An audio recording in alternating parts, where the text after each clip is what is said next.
Hi, welcome back. I'm Annie Skizelbash and thanks for watching. Today's question is, how do I build mental toughness? How do I build mental toughness? It's also known as resilience. How do I build mental resilience? Well, let's take a parallel. So let's take physical strength. Let's say you want to build physical strength. How do you do it? Exercise, right?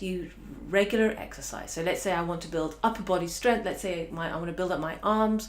I might do something like press-ups every day, or I might do these barbells or pull-ups, that sort of thing, whatever. But if you do it regularly, you've got to do it consistently, then after maybe 2-3 weeks, you'll start getting results, yeah?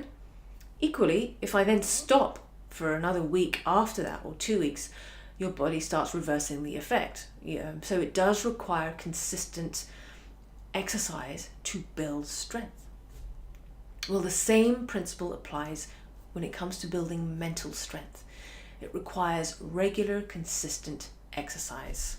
Now, why is that, you're wondering? And what exercise? I'm sure you're wondering. We'll get to that in a second. But the question is why?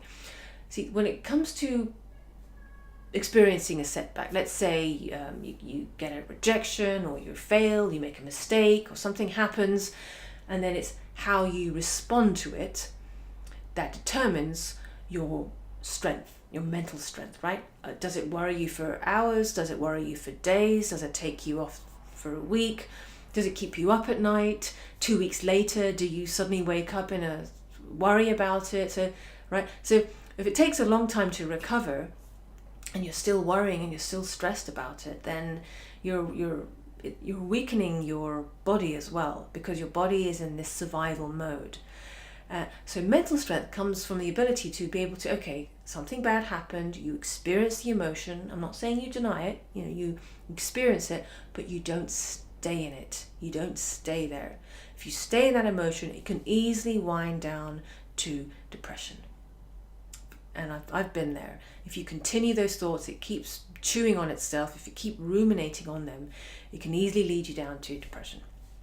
And so the way you bounce back is you experience the emotion, but then you overcome it, and so that you're in a place to move forward, to take action, to get up, dust yourself off, to apply for another job, to propose something again, or to make amends, whatever it might be, whatever the action or the outcome it might be. So it's about activating, because this fear response comes from the your fear part of the brain, the amygdala. Okay, if this is allows to continue, it's the fear part that's going on and on and on. It's part associated with anger, worry, stress, and so on, right? But what you want to do is activate the prefrontal cortex.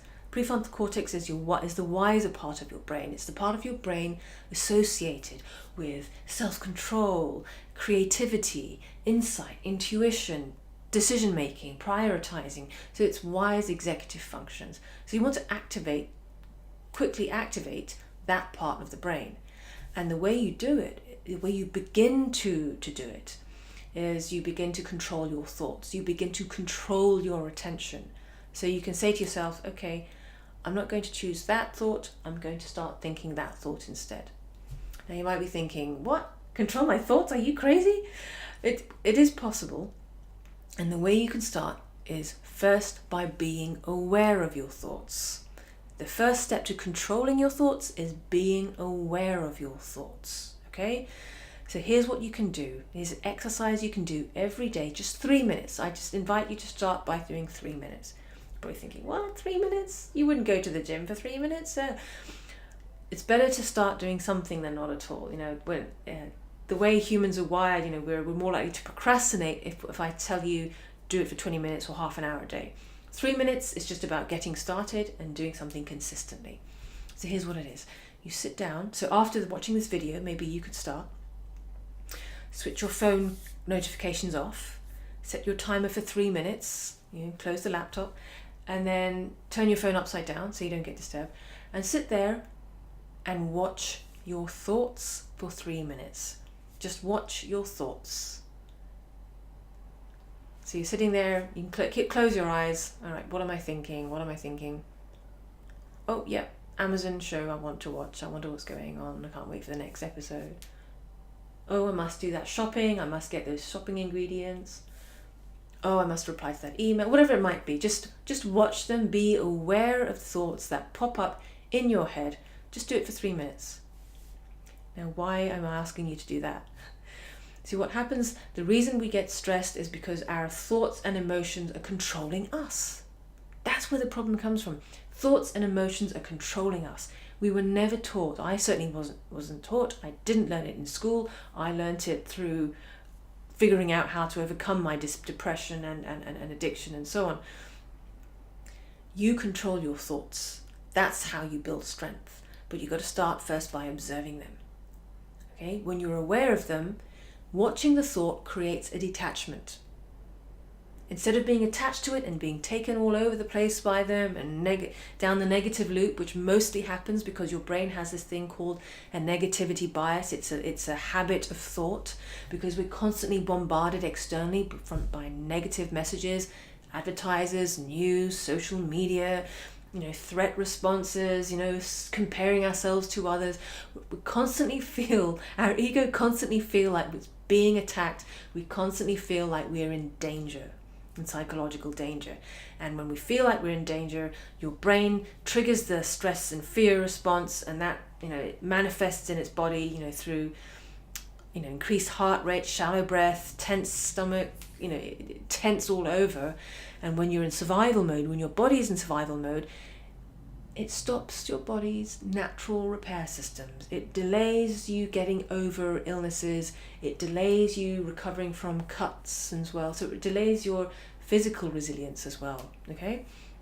So that's why it's really important to be able to bounce back from these things so that you can go from the stress to, being in control.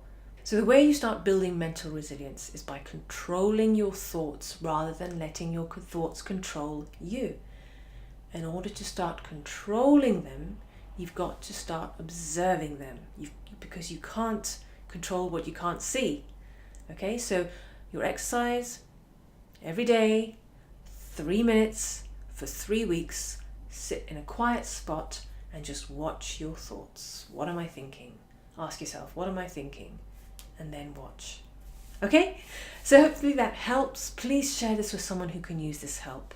Someone who gets worried a lot, who gets stressed a lot. Then this could help them, and it'd be an honor. I would love to be able to help them. So thanks for watching. If you have a question, please ask in the comment box below. If you're watching on YouTube, and then I will answer it in an upcoming episode. And don't forget to subscribe down there. I believe there's a button down there or there or somewhere like that. Yeah? Okay, I'll see you soon. I'm Anise Kizilbash. Thank you for giving me your time, and I'll see you in another episode.